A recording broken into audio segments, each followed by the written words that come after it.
Kita. Terima kasih Bapak Ibu atas kebersamaan malam hari ini. Semoga Roh Kuduslah yang akan menerangkan, mencurahkan rahmat-Nya kepada kita semua, supaya kita bisa memaknai apa yang akan dibawakan dalam permenungan hari ini, yaitu tentang bagaimana aku akan mengisi hidupku. Ya, baik. Mari Bapak Ibu kita lihat bersama-sama. Ya, tema pada malam hari ini adalah kuisi hidupku bersama Dia dan di dalam Dia. Bukan hanya bersama saja Bapak Ibu, tapi kita benar-benar ada di dalam Dia. Gitu ya. Nah, sekilas balik sebelum saya memulai, izinkan saya mengenang 1 tahun yang lalu.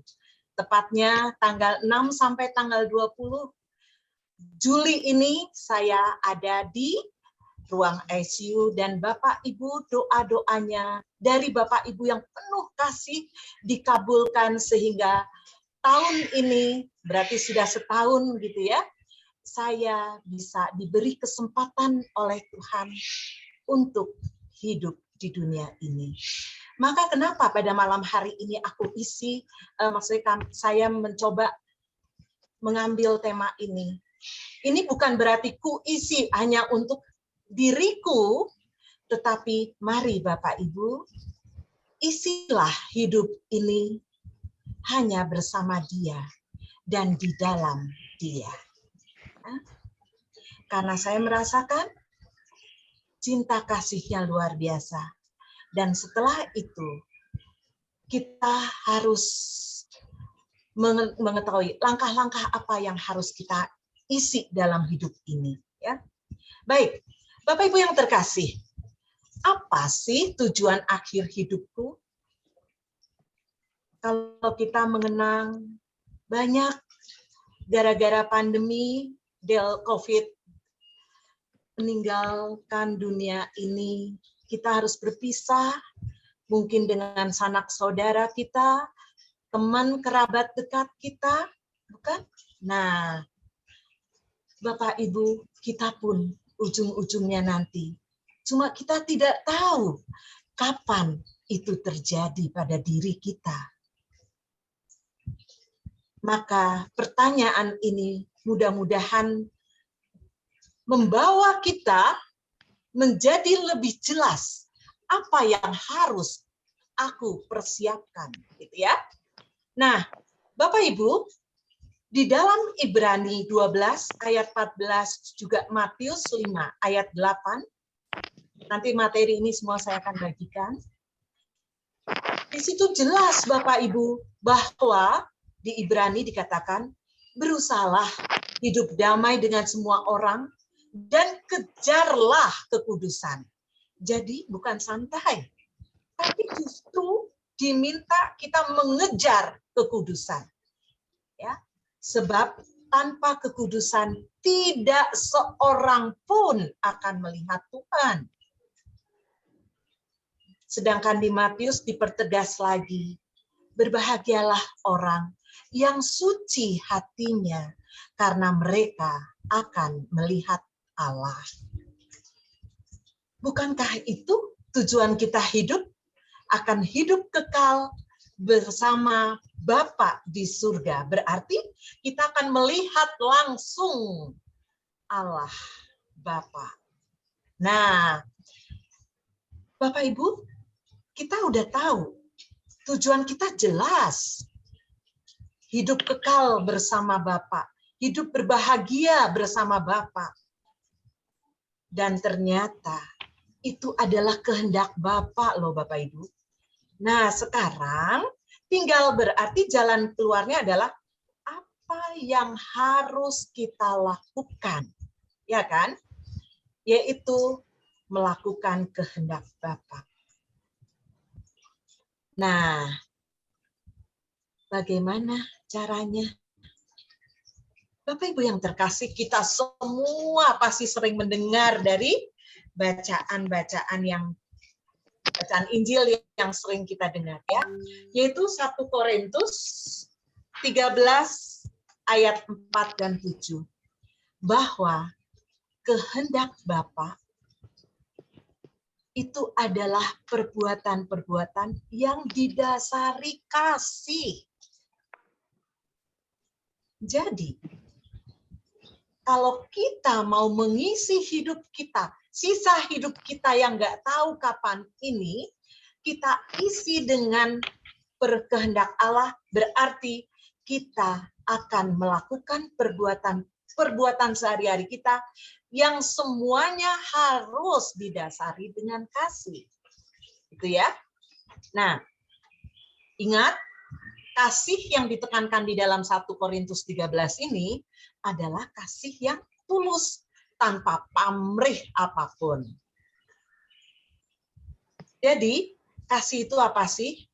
Kasih itu sabar, kasih itu murah hati, kasih itu tidak cemburu. Ayo Bapak Ibu, kalau sampai sekarang masih ada cemburu buta yang tanpa dasar, itu bukan berarti kita menjalankan perbuatan kasih loh, ya enggak?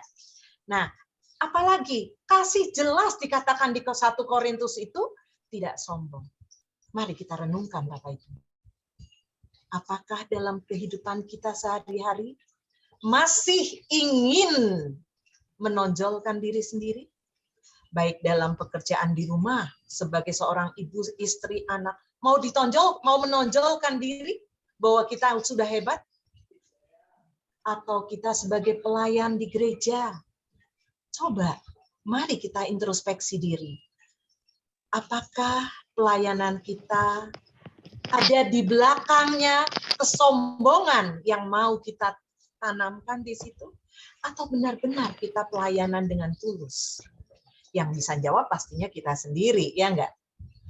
Nah, kasih, ia tidak pernah melakukan yang tidak sopan.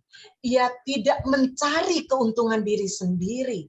Dia tidak pemarah dan tidak menyimpan kesalahan orang lain. Bapak Ibu, apa yang terjadi di dalam kelompok pelayanan? Bukankah sering terjadi pertengkaran? Bukankah saling menyalahkan? Mudah-mudahan itu bukan diri kita. Kita melihat, ya jawabannya.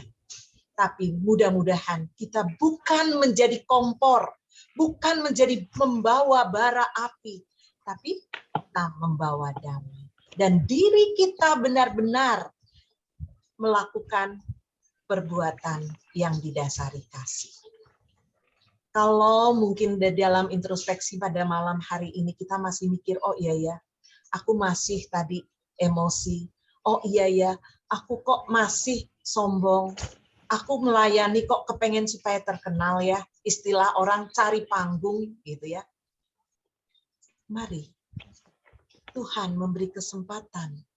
Tuhan memberikan waktu kepada kita untuk berubah. Dan bukan hanya perbuatan-perbuatan yang didasari kasih, tapi justru yang sering kita lakukan selama ini adalah hal-hal yang bersifat membawa hawa nafsu dan kedagingan. Betul nggak Bapak Ibu? Semua itu harus kita matikan. Hal-hal yang membawa nafsu, keduniawian, kedagingan, mari kita sangkal. Bukankah Yesus sudah mengatakan kepada kita, kalau kita mau menjadi muridnya, kita harus menyangkal diri? Memang nggak gampang. Tapi mari, dengan tuntunan Roh Kudus, kita bisa. Ya kan? Nah, itu ada di mana? Di Kolose 3, ya kan? Jadi kita harus berani mematikan kedagingan kita. Kita harus mengurangi, mematikan hawa nafsu kita. Karena itu semua tidak sesuai dengan kehendak Bapa. Apa sih? Gitu kan ya?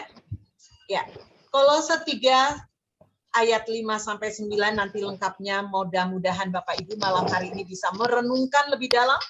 Saya hanya mencuplik yaitu keserakahan. Keserakahan yang sama dengan penyembahan berhala, pencabulan, kenajisan, hawa nafsu, nafsu jahat.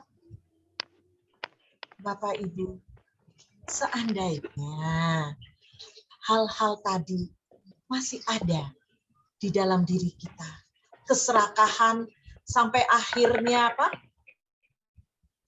Kita mencoba menggencet, menindas orang lain hanya karena kita mau serakah. Hak bukan hak kita, tapi kita mau rampas. Nah, mari Bapak Ibu, itu bukan hal-hal yang dikehendaki Allah. Ya. Nah, Bapak Ibu yang terkasih, jadi 1 Korintus 13 dan Kolose 3 menjadi salah satu cara untuk kita mendeteksi diri kita. Apakah kita sudah benar-benar mengikuti, benar-benar mau berubah dan mengikuti kehendak-Nya?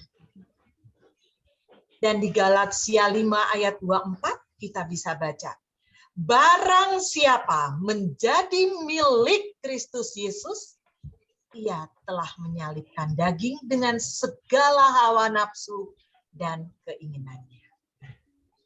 Bapak Ibu, yakinkah kita memang milik Kristus Yesus?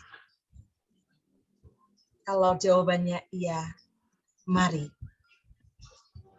kita salibkan keinginan-keinginan daging kita, keduniawian kita, dan hawa nafsu kita. Jadikan, minta kepada Roh Kudus, jadikan kita anak-anaknya. Oke. Setelah kita mengetahui dasar dari beberapa cuplikan dari kitab suci yang tadi kita sudah baca sama-sama, maka kita akan masuk ke temanya, yaitu kalau begitu, bagaimana mengisi hidup yang sesuai dengan kehendak-Nya. Prakteknya bagaimana, gitu kan? Nah, kita tahu kita manusia lemah. Saya sadar, saya gampang sekali berbuat jatuh ke dalam dosa.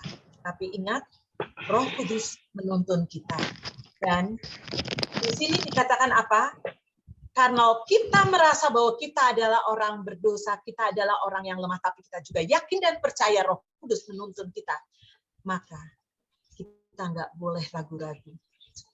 Mari sisa hidup kita ini kita isi bersama Dia dan hanya di dalam Dia. Bapak Ibu, apa maksud bersama Dia? Satu persatu kita bahas ya. Bersama Dia, kalau kita lihat dari ayat Yohanes 17 ayat 24, di situ dikatakan, ya Bapa, aku mau supaya dimanapun aku berada, mereka juga berada bersama-sama dengan aku. Mereka yang telah Engkau berikan kepadaku, agar mereka memandang kemuliaan-Ku yang telah Engkau berikan kepadaku. Sebab Engkau telah mengasihi aku sebelum dunia dijadikan. Bapak Ibu, Yesus berdoa kepada Bapaknya. Apa yang dikatakan di dalam Yohanes 17? Aku mau. Coba. Yesus mengatakan, ya Bapa, aku mau. Yesus mau apa Bapak Ibu terhadap kita semua? Anak-anaknya, murid-muridnya. Yesus memohon kepada Bapa karena Dia mau. Dimanapun Yesus berada, kita sebagai muridnya juga harus berada bersama-sama dengan Yesus. Luar biasa bukan Bapak Ibu kalau kita hayati makna daripada Yohanes 17 ini. Sekali lagi saya ulang, maka jangan bimbang dan jangan ragu. Ternyata Yesus sendiri yang meminta kepada Bapaknya. Yesus mau supaya dimanapun Yesus berada, mereka kita semua juga berada bersama-sama dengan Yesus. Jadi, Bapak Ibu, jangan ragu mengisi hidup yang sesuai dengan kehendaknya, maka satu, bersama Dia itu memang kemauan Yesus. Tinggal jawaban kita, mau bersama Dia atau tidak. Bola ada di tangan kita. Yang kedua, pengertian di dalam Dia. Kita baca dari Yohanes 15 ayat 4. Sekali lagi Bapak Ibu, bukan kekuatan kita manusia, tapi Yesus yang mengatakan, tinggallah di dalam aku, dan aku di dalam kamu. Wow. Dua undangan telah dilemparkan, telah diluncurkan untuk kita. Pertama, Dia mohon kepada Bapa agar Yesus berada di mana kita berada, Yesus juga bersama-sama. Oke? Yang kedua, Yesus sendiri sekarang minta kepada kita untuk tinggal di dalam aku dan aku di dalam. Kekuatan yang luar biasa, bukan Bapak Ibu? Sama seperti ranting tidak dapat berbuah dari dirinya sendiri kalau ia tidak tinggal pada pokok anggur. Demikian juga kamu tidak akan berbuah jikalau kamu tidak tinggal di dalam aku. Oke. Bapak Ibu, sampai sini jelas? Jadi dari slide ini ada 3 bagian, betul? Bagian yang kiri mengisi hidup, ini adalah kita. Kita yang akan mengisi sisa hidup kita seharusnya mengisi sesuai dengan kehendaknya. Tapi jangan sekali lagi kita mengatakan, aduh aku nggak bisa, aduh aku orang berdosa, aduh aku nggak berdaya, aduh. Memang kalau berdasarkan kekuatan kita, dan tanpa mengandalkan Tuhan, kita memang hanya bisa mengatakan aduh. Dan ujung-ujungnya maaf, mungkin kita akan terpelincir, terjatuh dalam neraka. Tapi ingat, kekuatan Allah Bapa, Allah Putra, Allah Roh Kuduslah yang membuat kita tetap bersama Dia dan tetap di dalam Dia. Asalkan kita mau bersama Dia dan kita mau menerima undangan Yesus untuk tinggal di dalam Dia. Bapak Ibu, pengertian tinggal ini luar biasa kalau kita renungkan. Contoh, Tante Hilda mengundang saya, Eti main yuk ke rumahku, gitu kan? Aku cuman bilang, terima kasih sekali Tante mau mengundang aku. Tapi aku hanya main paling 1 jam, 2 jam. Betul ya Tante ya? 1 jam, 2 jam Tante punya kesibukan, aku punya kesibukan. Selesai. Secara manusiawi, kalau kita bukan saudara kandung atau saudara dekat, jarang kita meminta, nginep yuk, tinggal yuk di rumahku. Betul? Ayo, kita merefleksikan, benar nggak kata-kata ini? Kalau kita bukan saudara kandung, kita bukan sahabat yang benar-benar, kita jarang meminta. Eti, kata Tante Hilda, Eti tinggal yuk di rumahku berbulan-bulan, bertahun-tahun. Mungkin tidak akan keucap undangan itu. Ya enggak? Karena pasti banyak konsekuensinya pastinya, betul? Tapi lihat Bapak Ibu, memang Tuhan adalah Maha Kasih. Dia berbeda dengan kita yang memang penuh dosa. Kita tahu semua itu. Dia menanggung semuanya karena kasihnya. Dia mengundang kita bukan hanya untuk main yuk, 1 jam yuk, 2 jam, tidak. Dia meminta, dia mengundang kita untuk tinggal di dalam Dia. Oke, jawaban kita mau atau tidak. Kalau kita aja diundang oleh saudara atau oleh sahabat ke pernikahan seseorang, misalkan gitu ya, anaknya mau menikah, kita diundang, pasti kita juga siap-siap, ya kan? Sehingga setidak-tidaknya pakai baju bagus, bla bla bla lah. Tapi kita datang. Bapak Ibu, dengarkanlah bisikan suara Tuhan yang setiap hari memanggil kita untuk tinggal bersama Dia. Contohnya apa? Kita bisa tinggal bersama Dia dan Dia bersama aku. Refleksikan. Di dalam komuni kuduslah Yesus hadir di dalam kita.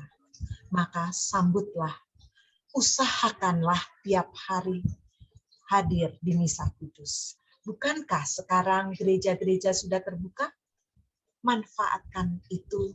Setelah 2 tahun, kira-kira kita tidak menyambut komuni kudus secara fisik ya.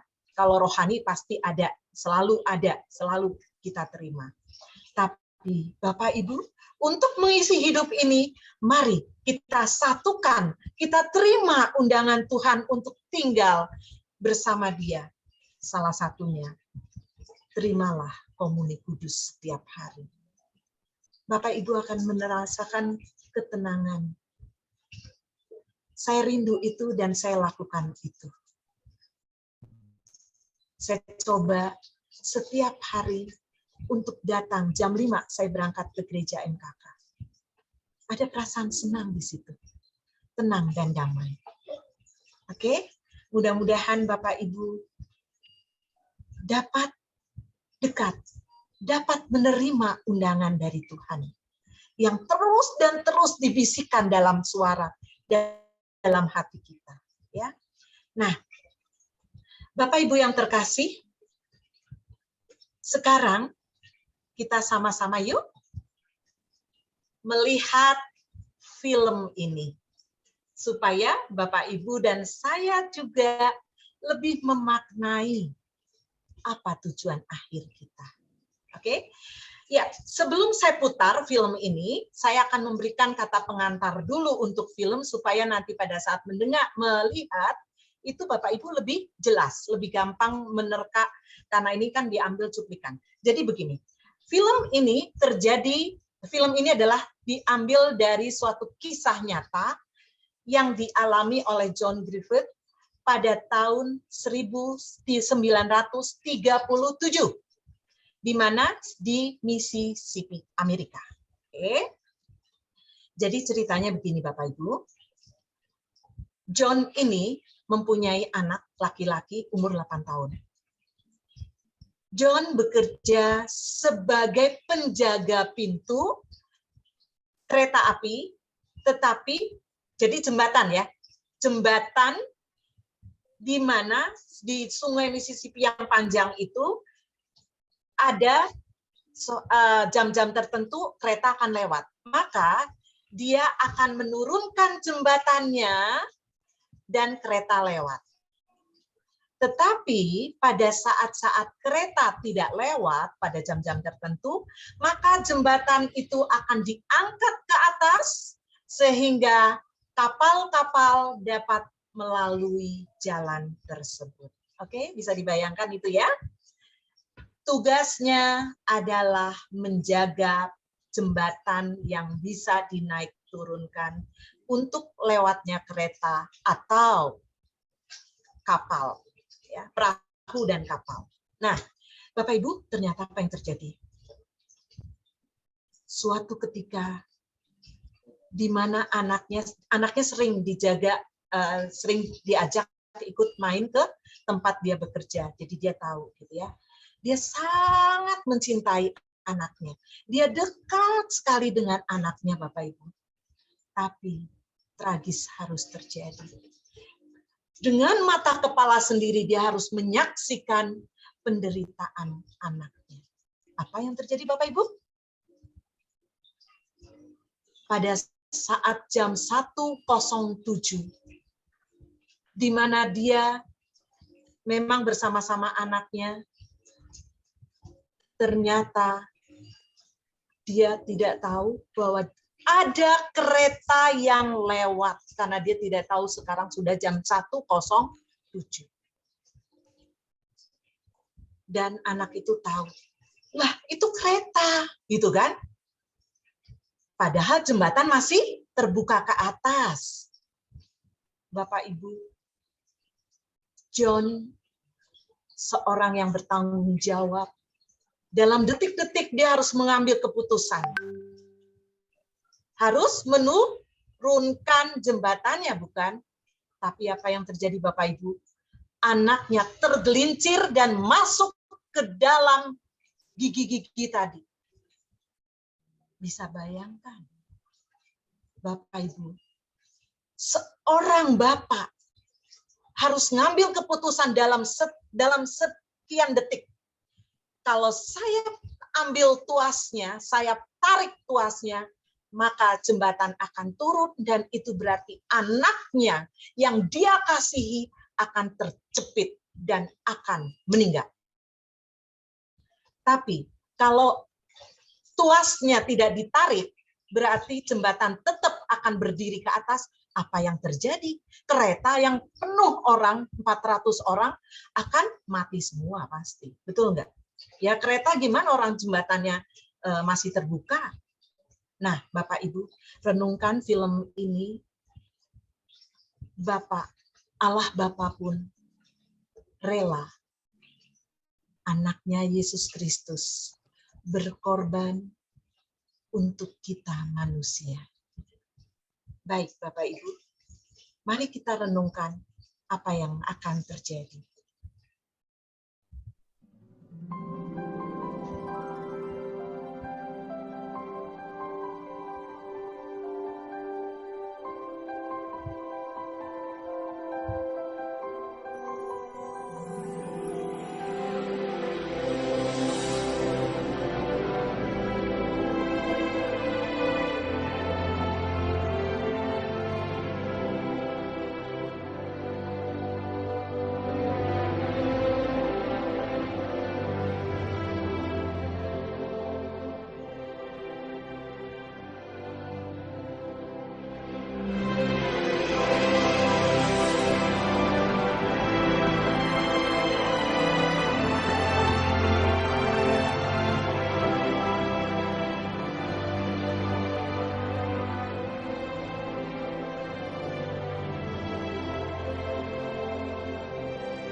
Iya, baik.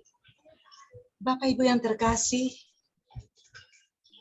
film yang diangkat dari kisah nyata yang terjadi tahun 1937 ini mudah-mudahan membawa kita dapat merefleksikan lebih jauh lagi. Kereta itu menuju suatu tujuan, bukan? Kereta itu telah diselamatkan. Pengorbanan seorang anak yang dia kasihi membuat satu isi gerbong itu selamat, bisa mencapai tujuannya. Tapi Bapak Ibu lihat, apakah orang-orang yang ada di dalam gerbong itu dia tahu pengorbanan yang terjadi seorang bapak terhadap anaknya? Tadi kita lihat ada orang yang di dalam gerbong itu yang kecanduan lah, segala macamnya ada di situ. Dan itu adalah kita-kita Bapak Ibu. Betul bukan? Kita ada di dalam gerbong itu. Sadarkah? Kita mempunyai tujuan akhir, yaitu kehidupan kekal bersama Bapa di surga. Tapi, apakah kita sudah mau melakukan perubahan dalam hidupku?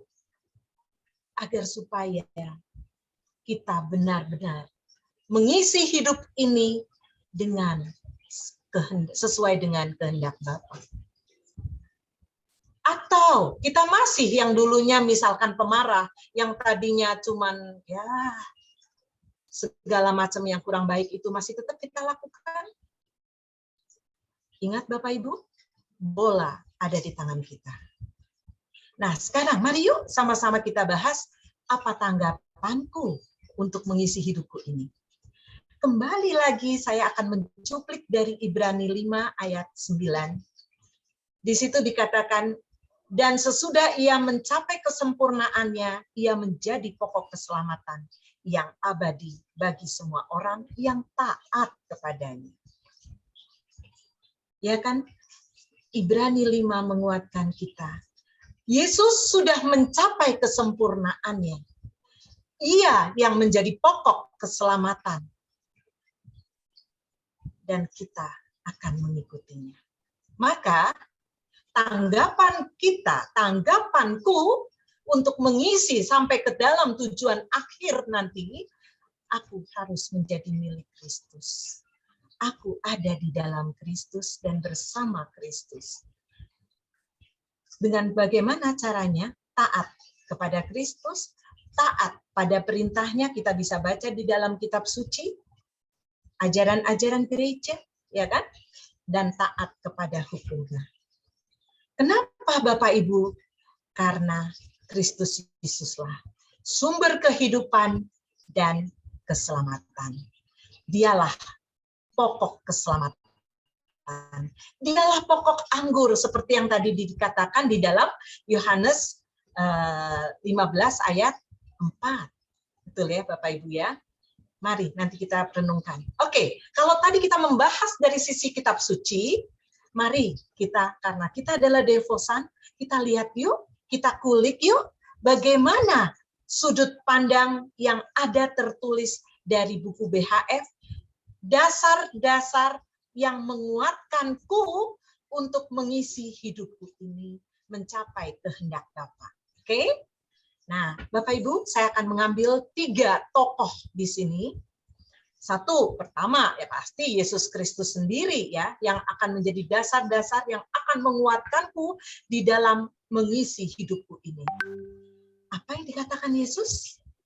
Kita cuplik dari 443 dan 603. BHF nomor 443 dan 603. Apa bunyinya Bapak Ibu? Ternyata di situ Yesus mengatakan, aku ingin agar engkau hidup menurut kehendakku dalam lubuk jiwamu yang paling rahasia.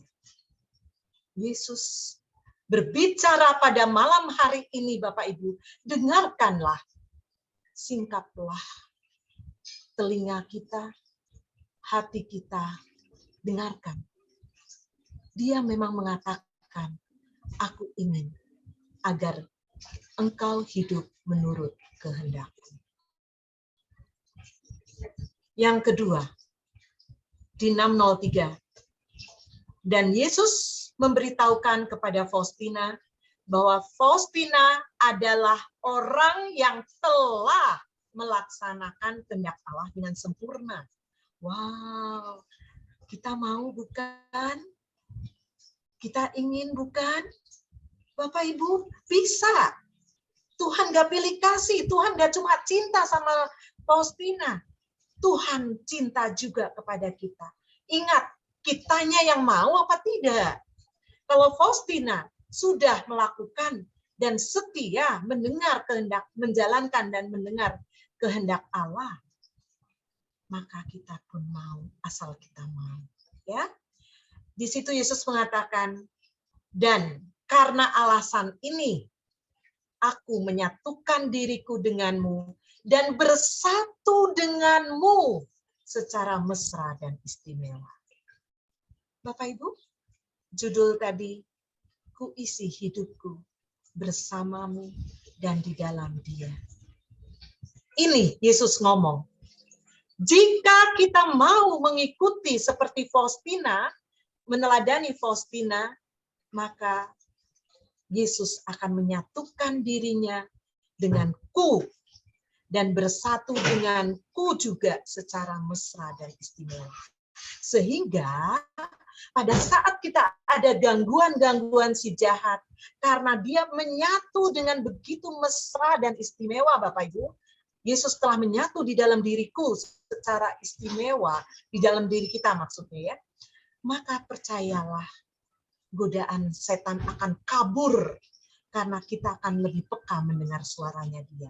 Karena kita bersatu dengan erat, bersatu dengan mesra dengan Yesus. Ada selalu dalam dekapan kasih-Nya. Dengan kasih yang tak terselami, Allah memeluk jiwa yang melaksanakan kehendak-Nya.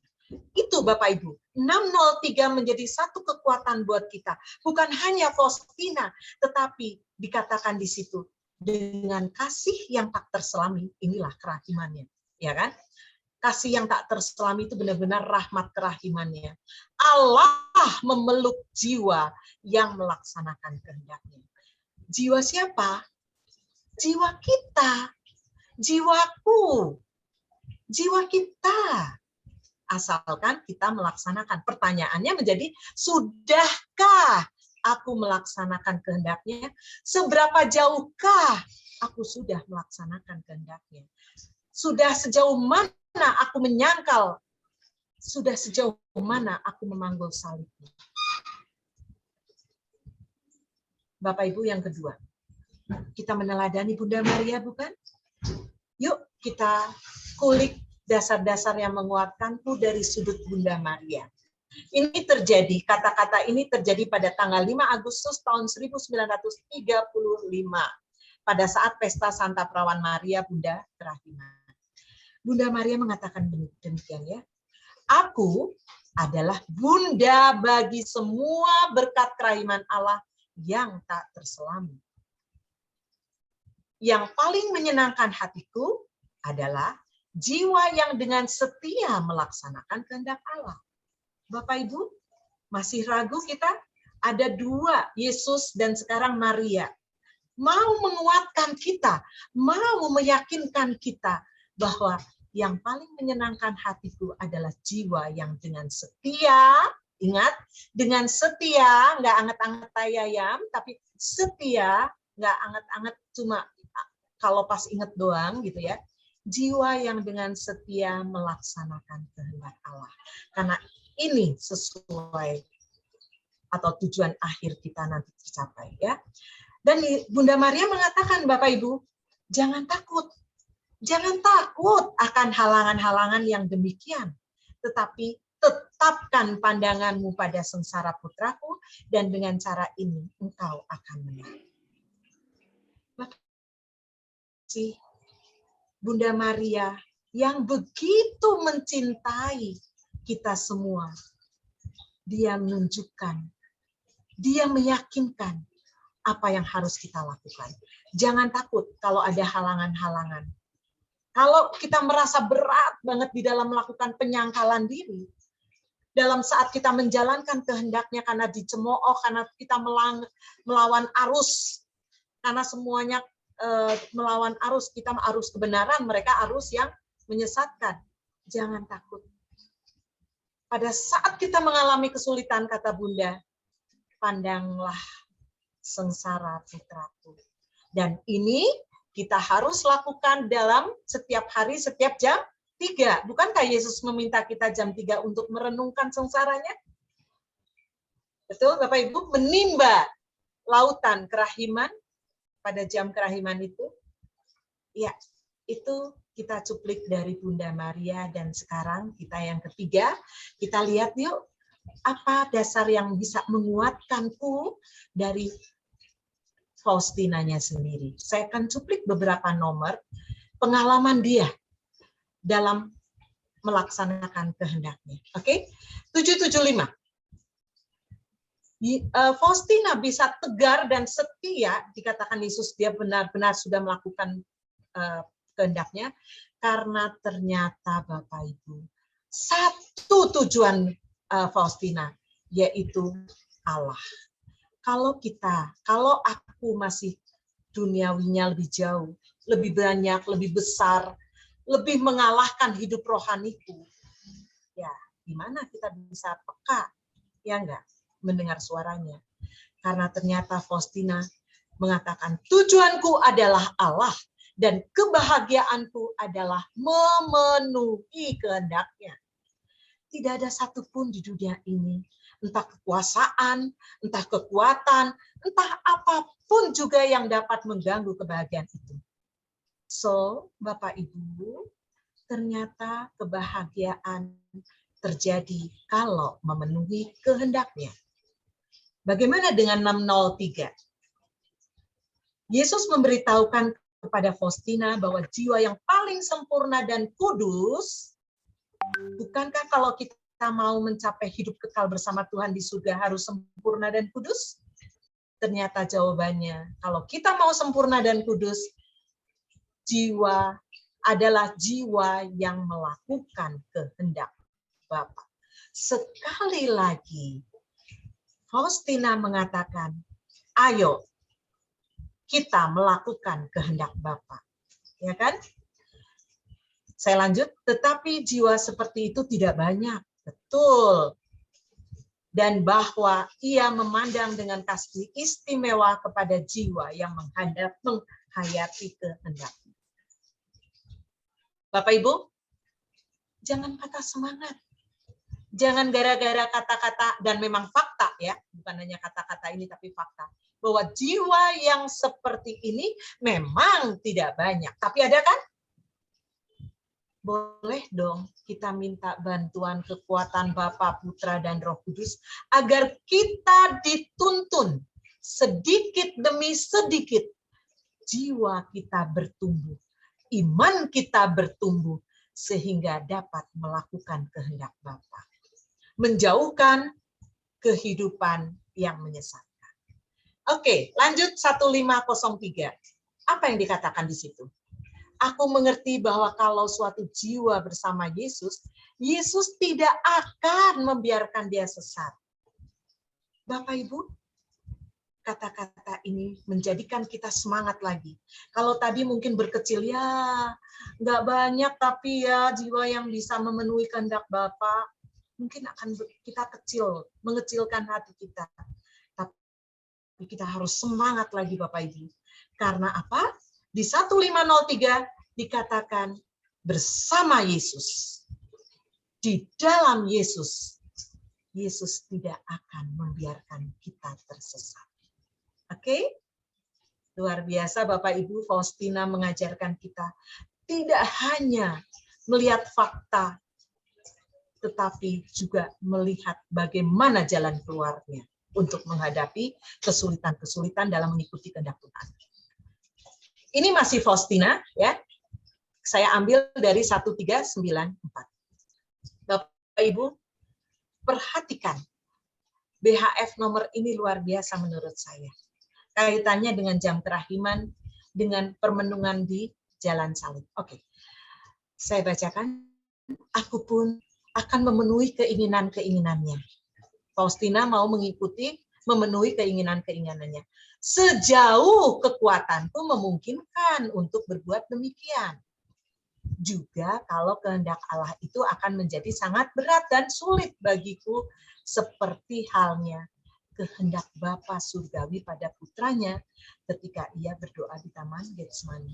Bapak Ibu tahu ya, peristiwa Kamis Putih kita memperingati dan kita bisa baca di Matius 25 ayat 35 sampai 36 sampai 46.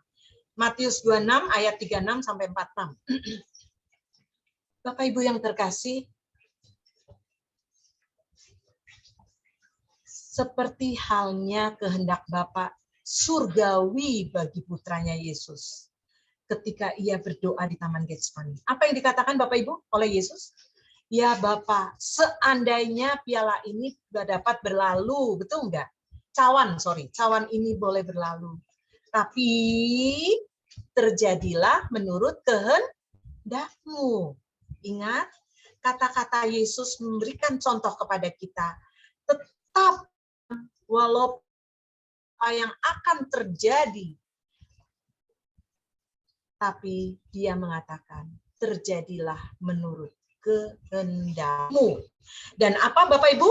Yesus telah menyelesaikan sesuai dengan kehendak-Nya, yaitu sengsara, wafat di kayu salib. Nah, Bapak Ibu,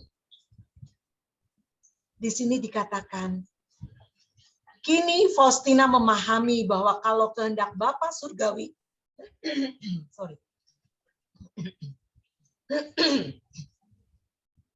kini aku memahami bahwa kalau kehendak Bapa Surgawi dipenuhi dalam diri putra kesayangannya dengan cara seperti itu, kehendaknya akan dipenuhi dalam diri kita dengan cara yang sama persis, Bapak Ibu. Yesus melakukan kehendak Bapa? Iya, jawabannya. Selesai? Iya, selesai. Setia? Iya, setia.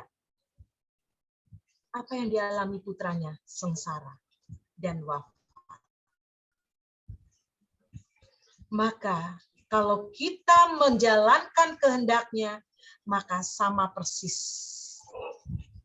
apa yang akan terjadi dalam diri kita. Yaitu apa Bapak Ibu? Dengan penderitaan, dengan akan dianiaya, disiksa, dicela. Penyangkalan diri terhadap hal-hal duniawi, ya ini. Kita akan merasakan penderitaan, akan merasakan penganiayaan, akan merasa disiksa, akan dicela. Betul nggak? Orang yang berjalan di lurus, orang jalan lurus, contohnya di korupsi, di tengah-tengah korupsi kantornya gitu ya. Kalau dia mau jujur, pasti dia akan kepental. dia akan disudutkan, bahkan dia akan dipecat. Padahal dia yang jujur. Dunia sudah terbalik-balik, betul nggak? Dia akan terlunta-lunta. Nah, lewat semua inilah jiwaku menjadi seperti Yesus. Faustina, begitu enggak? Menderita enggak? Menderita. Diejek. Kamu mah halu. Disiksa, dicela, dan sebagainya. Betul? Dia menderita sakit yang luar biasa. Tapi bukannya dia meronta, dia menolak memanggul salib, atau dia menyangkal, dia menolak untuk menyangkal, tapi dia terima. Karena apa? Pandangan atau apa yang ada di dalam Faustina, dia mengatakan bahwa melalui penderitaan inilah, melalui penganiayaan, siksaan, dan celaan inilah, jiwaku menjadi seperti Yesus. Ini poin ini Bapak Ibu yang harus kita teladani. Pada saat saya menjalankan memanggul salib hidupku, pada saat saya harus menyangkal diri dalam hal-hal duniawi, sehingga aku mengalami penderitaan dan sebagainya, di situ jiwaku menjadi seperti Yesus. Oke, lanjut ya. Dan semakin besar penderitaan, semakin jelas bahwa aku sedang menjadi seperti Yesus. Penderitaan-penderitaan sama sekali tidak mengusik kedamaian hatiku. Di lain pihak, meskipun aku menikmati damai yang sangat teduh, damai itu tidak meringankan penderitaan yang aku alami. Betul ya Bapak Ibu ya? Di dalam mengalami penderitaan, sakit, siksaan, dan sebagainya, dia merasa damai, betul. Damai yang sangat teduh, tapi damai itu tidak meringankan penderitaan yang dialami. Dia tetap mengalami sakit paru-parunya. Dia tetap mengalami ejekan. Tapi di satu sisi, Yesus menyertai dia. Menyempurnakan hidupnya dalam mencapai kehidupan kekal. Meskipun jiwaku sering tertunduk. Sorry, saya minta izin minum dulu sebentar.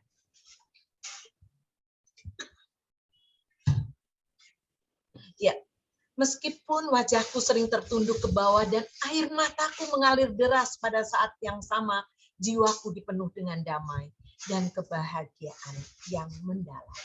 Bapak Ibu, ini yang dialami Faustina. Ini yang dicatat dan ini diberikan kepada kita. Masa kita nggak percaya? Masa kita masih ragu bahwa kita mengikuti Yesus, bersama Yesus dan di dalam Yesus, kita pun akan seperti Yesus, mengalami penderitaan, penganiayaan, siksaan. Tapi kita akan mengalami kedamaian dan kebahagiaan. Bukan hanya di dunia ini, terpenting adalah di kehidupan kekal kita. Bapak Ibu, inilah slide yang terakhir. Oke, jadi apa keputusannya, kesimpulan yang harus kita ambil pada malam hari ini Bapak Ibu? Lihat salib. Yesus telah tergantung di salib, menyelamatkan kita. Maka aku akan selamat kalau aku, jawabannya, mari. Kalau aku mau menjalani hidupku dengan kekuatan ilahi Tuhan Yesus Kristus. Jadi bukan dengan kekuatanku ya, dengan kekuatan ilahi Tuhan Yesus Kristus, dan dengan setia mau menerima komuni kudus dan pertobatan. Karena setiap hari aku sadar, aku melakukan dosa, aku harus mengaku dosa. Aku harus mau bertobat untuk mendekatkan diri lagi kepada Tuhan. Kalau kalau handphone aja setiap hari dicas untuk bisa hidup, supaya bisa dipakai, supaya bisa berfungsi kembali sebagai handphone.